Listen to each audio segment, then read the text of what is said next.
Seja bem-vindo de volta às nossas aulas de período intertestamentário aqui da Escola Charles Spurgeon Online. Nós estamos na nossa 9ª aula e ainda vamos continuar hoje na terceira parte sobre instituições, grupos e movimentos judaicos. Nas últimas aulas falamos sobre os grupos dos fariseus, dos saduceus. Na última aula especificamente falamos sobre os zelotes, os herodianos. E hoje vamos falar agora sobre algumas instituições, como o templo e também sobre os sacerdotes. Então, que Deus nos abençoe para essa aula. Então, vamos começar falando sobre os sacerdotes e os sumos sacerdotes inicialmente.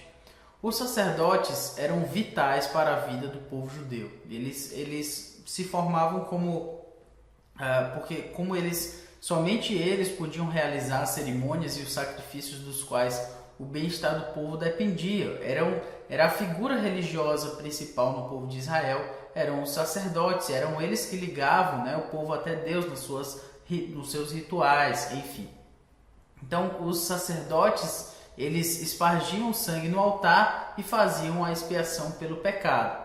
O ápice do sacerdócio em Israel foi alcançado durante o período helenístico, quando o sacerdote não era somente um líder religioso, mas um príncipe, um líder político que falava pelo povo. Então, como nós já tínhamos mencionado antes, o sacerdócio começou a ter um pouco dessa ênfase mais política. Eles começaram a se tornar líderes com muito poder consigo mesmos, Então, isso acabou gerando algum problema, alguma dificuldade nesse sentido. Ele era o elo entre o altar nativo e o trono estrangeiro. O altar nativo, ou seja, a religião do povo judeu, e também o trono estrangeiro, ou seja, os que estavam dominando. Ele ficava mais ou menos aí nesse entremeio, nessa ligação aí entre os dois. Um concílio de anciões, o sinédrio, o assistia em funções legislativas e jurídicas. Então o sinédrio servia para também ajudar os sacerdotes. Até 175 a.C., o sumo sacerdócio era hereditário e vitalício. Então, passava de geração a geração nesse sentido. E também no sentido de que era para a vida toda. Nascia sacerdote, então ele ia viver assim, essa era a função dele. Naquele ano de 175, o sumo sacerdote Onias III foi deposto pelo rei Seleucida Antíoco Epifânio.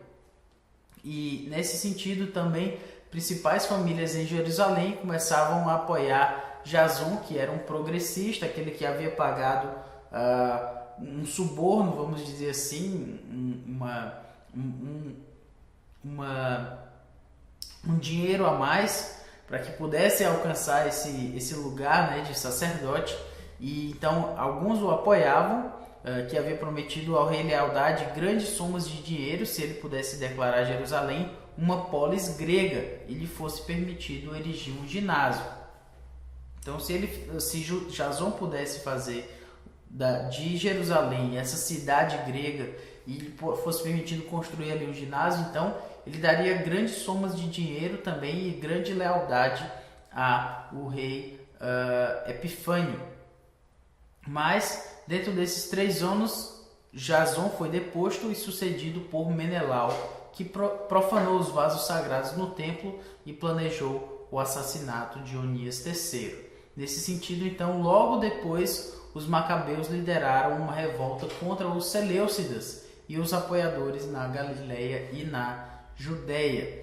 Então, os macabeus, eles chegaram porque eles estavam revoltados com essa troca de poder entre os sacerdotes, mas os sacerdotes eram uma função divina, era Deus que havia colocado sobre esses homens essa função para que eles pudessem estabelecê-lo, que eles pudessem exercê-lo, mas ela estava sendo comprada e o rei Epifânio estava ali fazendo pouco dessa atribuição divina. Então o que foi que os macabeus fizeram? Eles se revoltaram, resolveram que não deveria-se mais seguir dessa forma e lideraram essa revolta contra esse status quo, que estava ali sendo colocado pelos próprios por alguns dos sacerdotes e também pelo rei vigente na época. Então, na história dos sumos sacerdotes, o último sacerdote sumo sacerdote Proseleucida foi Alcimo, que morreu em 159 a.C. Parece que o sumo sacerdote, na verdade, o sacerdócio, na verdade, pareceu vacante por vários anos. Em uma das ironias da história, por exemplo, Jonatas, um dos irmãos dos Macabeus, aceitou ser indicado por um Seleucida, ou seja, por alguém que estava dominando o povo judeu, ao ofício de sumo sacerdote em 153 ou 152, mais ou menos ali. Seu irmão Simão e seus descendentes uniram os ofícios de sumo sacerdote e príncipe do povo judeu até 63 a.C. Então perceba aí que foi aí que começou essa questão dos sacerdotes serem muito poderosos, né? Porque eles uniram as funções de adoração, a função de poder político, né? Poder religioso, tudo isso junto. Eles permaneceram como sumo sacerdócio até Herodes o Grande tomar o controle de Jerusalém em 37 depois de Cristo. Os sacerdotes, então, eles eram responsáveis pela adoração, né, e pelos sacrifícios no templo. A legitimidade das famílias sacerdotais eram estabelecidas pela sua genealogia. Então, basicamente, se eles eram da linhagem ali de Arão, ou também ali com os levitas e tudo isso, então eles poderiam ser sacerdotes. Esperava-se que os sacerdotes se casassem com as filhas de outros sacerdotes para que as linhagens continuassem, né? E também fazer parte dessa classe era um motivo de grande orgulho da parte dos sacerdotes. Os deveres sacerdotais, na verdade, na sua maioria eram cerimoniais. Eles deveriam desempenhar seus deveres em festas e assegurar a pureza do templo, a pureza das cerimônias, dos rituais, e eles tinham esse papel, né? Esse papel de cuidar ali das festas para que elas acontecessem da forma como Deus havia colocado na sua palavra e tudo isso. Antes de tomar o ofício, o sumo sacerdote era examinado pelo Sinédrio. A gente ainda vai falar do Sinédrio, mas ele era examinado para saber se ele poderia assumir esse ofício. A cerimônia de consagração envolvia banhar-se para a purificação e colocar as vestes sagradas, ser ungido com óleo e outros sacrifícios e cerimônias também, até que ele pudesse ser ali colocado para ser oficializado no seu trabalho. Toda a cerimônia durava 7 dias, então 7 dias para que um sacerdote pudesse ser sacerdote, né? Pudesse ser consagrado ao sacerdócio. Sob Herodes, né, entre 44 a.C., 40 a.C. e 4 a.C., o controle asmoneano dos Macabeus foi quebrado, certo? Herodes chegou para acabar com essa história ali dos asmoneanos. O sumo sacerdócio tornou-se uma indicação anual, não era mais uma questão ali do Sinédrio e tudo, era uma questão de uma indicação que era feita anualmente, com o sumo sacerdócio sendo escolhido entre as principais famílias de Jerusalém, e assim eles eram finalmente escolhidos. O sumo sacerdote continuou a exercer liderança sobre o Sinédrio e a exercer o seu domínio, o seu ofício no templo em algumas ocasiões. Então ele tinha uma liderança lá no Sinédrio também. Em particular, o sumo sacerdote presidia sobre as ofertas pelo pecado do dia da expiação, quando ele entrava no Santo dos Santos para assegurar a expiação pelo povo de Israel. Então ele trabalhava sobre o sumo sacerdote especificamente, né? No dia da expiação era ele que ia lá no Santo dos Santos e apresentava o sacrifício. Somente ele podia fazer isso. Nesse dia ele deveria estar num estado de completa pureza, completa purificação segundo os rituais que há no Antigo Testamento. No século I, inclusive, alguns passos eram tomados para eliminar qualquer possibilidade de impureza. Então, por exemplo, o sumo sacerdote fixava residência em um quarto no templo durante a semana no dia da expiação. Então, ele ficava lá no templo. E essa prática pode ter sido instituída depois da profanação de Simão, filho de Camito, uma circunstância lá em 20 depois de Cristo, quando na noite antes do dia da expiação foi tocado pelo cuspe de um árabe, e ele foi então impedido de fazer a cerimônia. Então, para evitar esse tipo de coisa, o sacerdote era colocado lá num quarto dentro do templo para que evitasse qualquer problema com a purificação. Além disso, o sumo sacerdote era mantido acordado a noite inteira antes do dia da expiação para prevenir que ele tivesse uma poluição noturna. Então, para que ele não expelisse ali dessa forma, ele era assegurado que ele tinha que ficar acordado a noite inteira.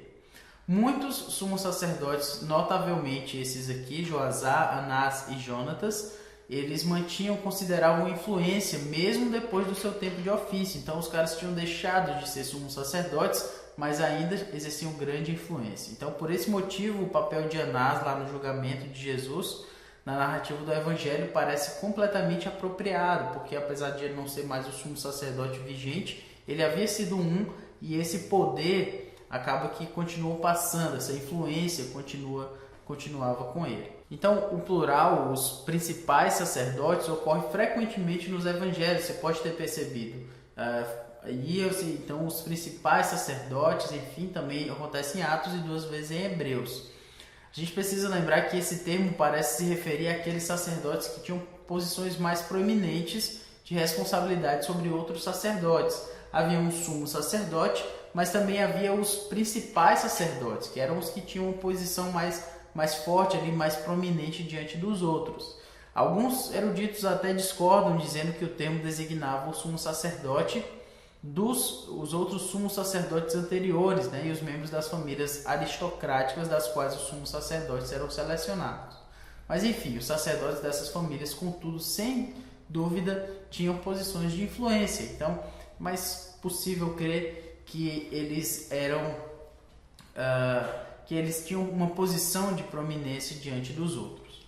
O chefe do templo, que era responsável pela supervisão das cerimônias do templo, era o líder dos principais sacerdotes, que incluíam os líderes das atribuições diárias e semanais dos sacerdotes, bem como dos tesoureiros. Então havia um chefe do templo, ele era meio que o gerente ali do templo, né? Ele era o líder, o supervisor que cuidava dos outros principais que tinham a sua proeminência. De uma herança tão consagrada e com uma posição tão exaltada de influência política e religiosa, o sumo sacerdócio caiu em sombria corrupção. Então, ele vinha de uma clareza sobre que o sumo sacerdote deveria ser um homem de Deus, alguém dedicado, que vivia para que a religião judaica tomasse o seu lugar de busca de Deus e tudo isso, mas com o tempo foi somando-se corrupção, ganhando muito poder e tudo isso. Nos anos antes da guerra entre 66 e 70, ali, depois de Cristo, o sumo sacerdote se cercou de gangues de malfeitores que aterrorizavam a cidade e confiscavam os dízimos que pertenciam aos sacerdotes comuns, para se perceber até que ponto chegou a corrupção no sumo sacerdócio. Misericordiosamente, o poder desses sumos sacerdotes acabou com a destruição do templo em 70 depois de Cristo. Quando o templo foi destruído, não havia mais a necessidade de sacerdotes. Então, eles meio que acabou essa questão aí, esse cargo, né? Porque não tinha mais templo para eles oferecerem os sacrifícios. Os levitas ficavam no nível mais baixo dos sacerdotes e não tinham participação na oferta dos sacrifícios. Então, geralmente, eles faziam os trabalhos mais básicos, vamos dizer assim.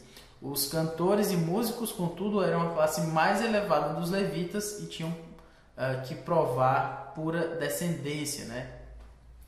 Decência, quero dizer. Então, eles eram vistos, né, pelos outros que cantavam, então eles precisavam mostrar sua decência para que os outros pudessem ver, né, já que eles tinham essa posição assim, de destaque. Outros levitas serviam no templo, né, como guardas ou como servos na limpeza, e tudo isso era um dos papéis dos levitas também. O templo, agora falando sobre uma outra instituição, né, que é o templo, ele era um centro espiritual do judaísmo, era o lugar para onde os judeus olhavam, era uma espécie de força, né, como se diz, uma força centrípeta que chamava não só os judeus, mas as outras nações para que olhassem aquele templo como era feito, como era a religião judaica, enfim.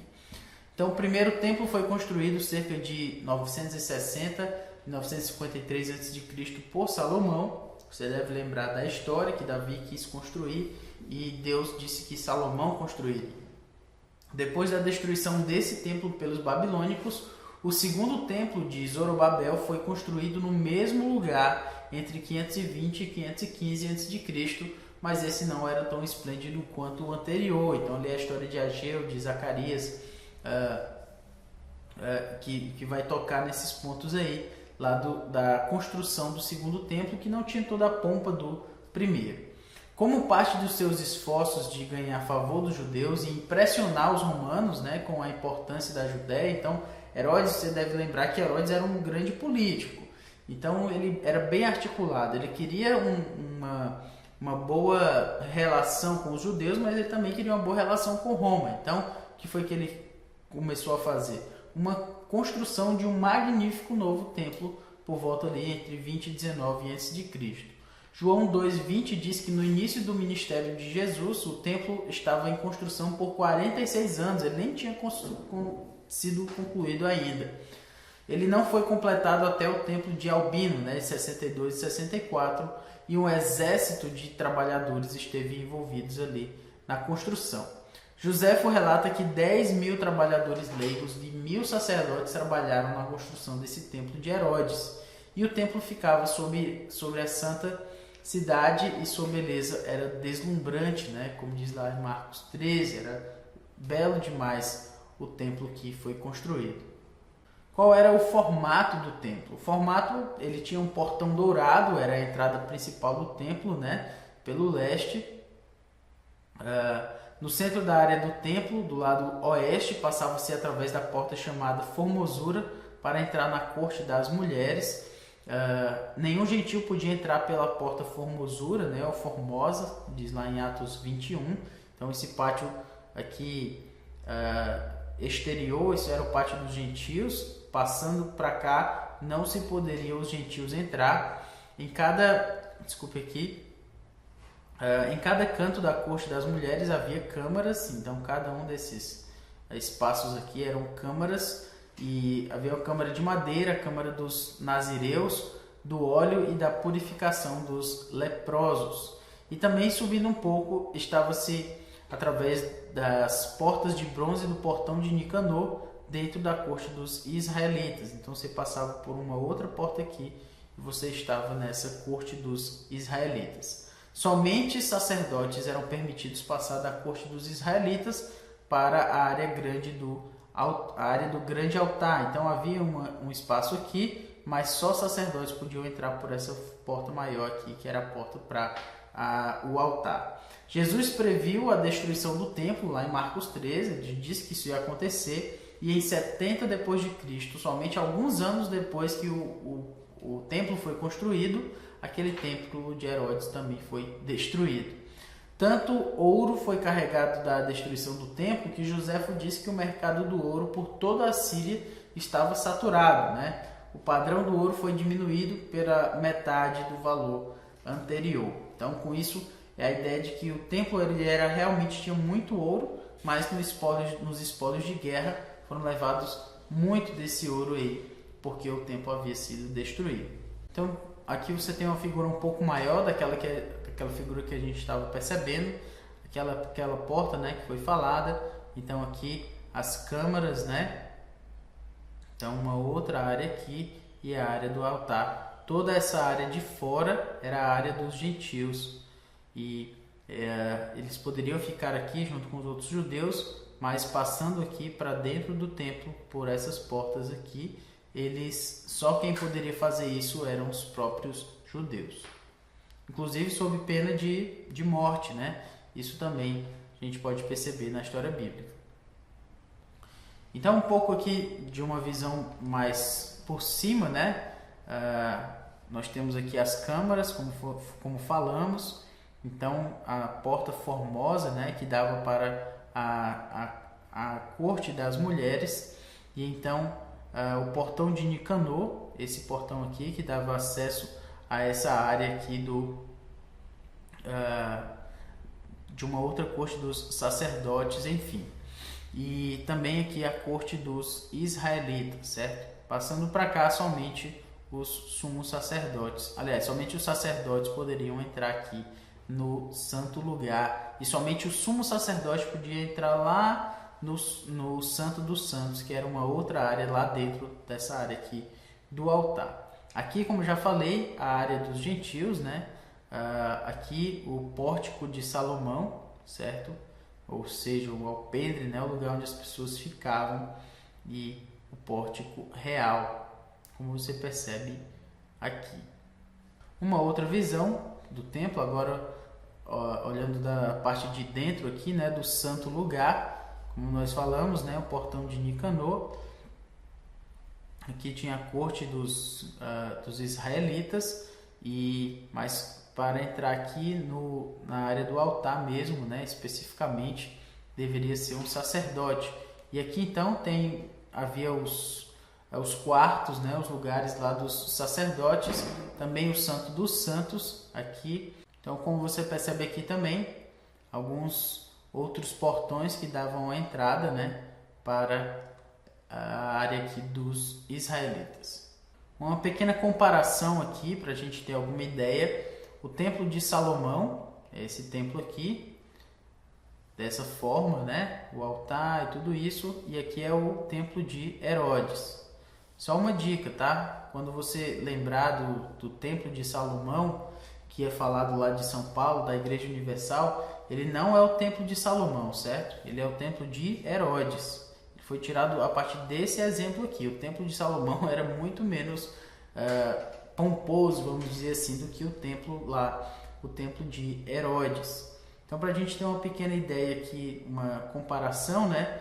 Aqui o tamanho do templo de Salomão, aqui todo o tamanho do templo de Herodes. Se nós quisermos comparar com um campo de futebol americano, ou também talvez semelhante, né, de futebol sem ser americano também, algo mais ou menos desse tamanho aqui, aproximadamente. Por último, uma visão aérea, corte dos gentios, como nós já falamos, bem maior do que isso.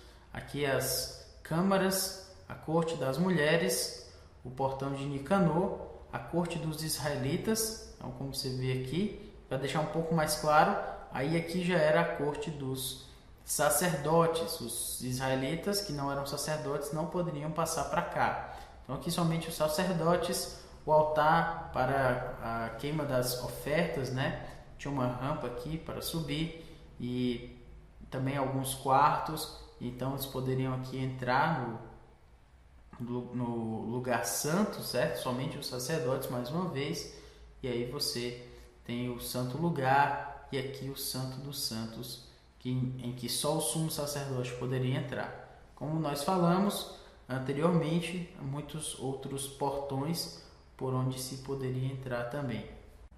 E essa foi a nossa aula aqui sobre o templo, né? Sobre essas instituições que nós já temos falado. Lembrando que tudo isso foi bem arquitetado por Deus. Herodes fez essa estrutura ainda maior porque ele queria uma boa relação ali com os judeus, também com o povo romano, né? Com a política romana. Mas enfim, então espero que você tenha gostado dessa aula, que Deus nos dê a sua graça e nos abençoe. E até mais.